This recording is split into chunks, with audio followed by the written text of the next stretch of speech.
بسم اللہ الرحمن الرحیم۔ السلام علیکم۔ نصرت رسول صلی اللہ علیہ وآلہ وسلم فالذین آمنوا بہ وعزروہ ونصروہ واتبعوا النور الذی انزل معہ اولئک هم المفلحون۔ سامعین، اس آیت مبارکہ میں نبی اکرم صلی اللہ علیہ وآلہ وسلم سے ہمارے تعلق کی تیسری بنیاد ونصروہ کے لفظ میں بیان ہوئی، یعنی جن لوگوں نے آپ صلی اللہ علیہ وآلہ وسلم کی مدد اور حمایت کی، تو سامعین رسول اللہ صلی اللہ علیہ وآلہ وسلم کی نصرت و حمایت اور ان کی مدد کس کام میں اور کس مقصد کے لیے مطلوب ہے؟ نبوت اور رسالت ایک فریضہ منصبی ہے جو اللہ تعالیٰ کی طرف سے انبیاء اور رسل کو تفویض کیا جاتا ہے، یعنی بھٹکے ہوئوں کو سیدھی راہ دکھانا، نیند کے ماتوں کو جگانا، انسان کو شرک کے اندھیروں میں سے نکال کر توحید کی روشن صراط مستقیم پر لا کھڑا کرنا، اسے اعمال صالحہ اور مکارم اخلاق کا خوگر بنانا، انسان پر سے انسان کی خدائی کو ختم کرنا، معاشرے میں سے ہر قسم کے جور و استبداد اور استحصال کا خاتمہ کرنا، اور انسان کو یہ یقین دلانا کہ ایک دن وہ بھی آنے والا ہے کہ جس روز انسان کو اپنے مالک و آقا اور خالق کے سامنے محاسبہ کے لیے کھڑا ہونا ہوگا۔ از روح الفاظ قرآنی یوم یقوم الناس لرب العالمین اور یوم لا تملک نفس لنفس شیئا والامر یومئذ للہ، یعنی جس روز لوگ رب العالمین کے سامنے کھڑے ہوں گے اور جس روز کوئی کسی کا بھلا نہ کر سکے گا، کوئی کسی کے کام نہ آ سکے گا، اور جس دن تکوینی حکمیت کے ساتھ اللہ تعالیٰ تشریعی حکومت بھی اپنے ہاتھ میں لے لے گا، جس روز انسان کی اس دنیا کی کمائی اور سعی و جہد کا نتیجہ اس کے سامنے ہوگا، برے اعمال اور طغیانی و سرکشی کی پاداش میں اسے جہنم میں جھونک دیا جائے گا، اور جس نے اللہ کے سامنے کھڑے ہو کر جواب دہی کے خوف کے پیش نظر اپنے نفس کے بے لگام گھوڑے کو قابو میں رکھا ہوگا تو جنت اس کا ٹھکانہ ہوگی۔ از روح الفاظ قرآنی یوم یتذکر الانسان ما سعی وبرزت الجحیم لمن یری فاما من طغی وآثر الحیاۃ الدنیا فإن الجحیم ہی المأوی واما من خاف مقام ربہ ونہی النفس عن الہوی فإن الجنۃ ہی المأوی۔ جس روز انسان اپنا سب کیا دھرا یاد کرے گا اور ہر دیکھنے والے کے سامنے دوزخ کھول کر رکھ دی جائے گی، تو جس نے سرکشی کی تھی اور دنیا کی زندگی کو ترجیح دی تھی تو دوزخ ہی اس کا ٹھکانہ ہوگی، اور جس نے اپنے رب کے سامنے کھڑے ہونے کا خوف کیا تھا اور نفس کو بری خواہشات سے باز رکھا تھا تو جنت اس کا ٹھکانہ ہوگی۔ سامعین، تبلیغ کا بار گراں دعوت و تبلیغ کا کٹھن کام،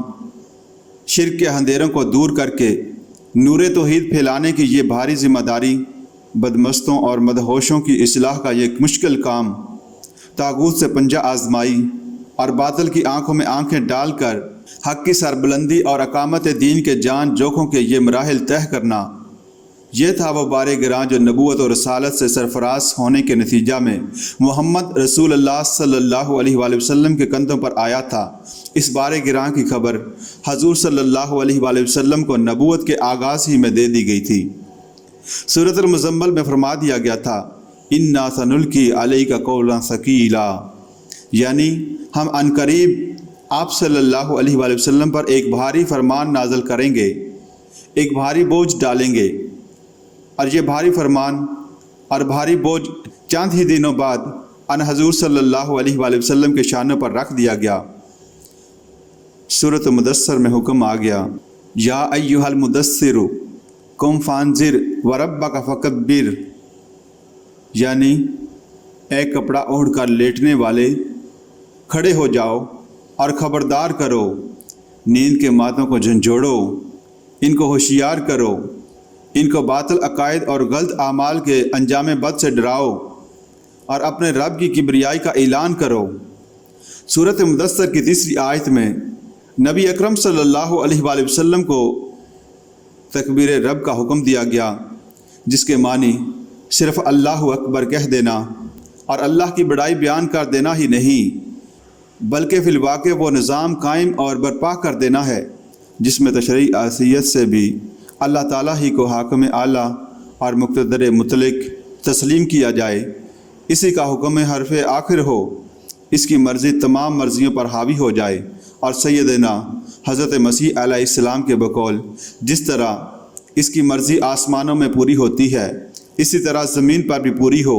اسی کا جھنڈا تمام جھنڈوں سے بلند تر ہو جائے، اور اسی کی بات سب باتوں پر غالب ہو جائے۔ وَقَلِمَةُ اللَّهِ هِيَ الْعُلْيَا، اور بات تو اللہ ہی کی غالب و بلند ہے۔ کبریائی تو واقعتاً کبریائی ہے جو عملاً قائم ہو،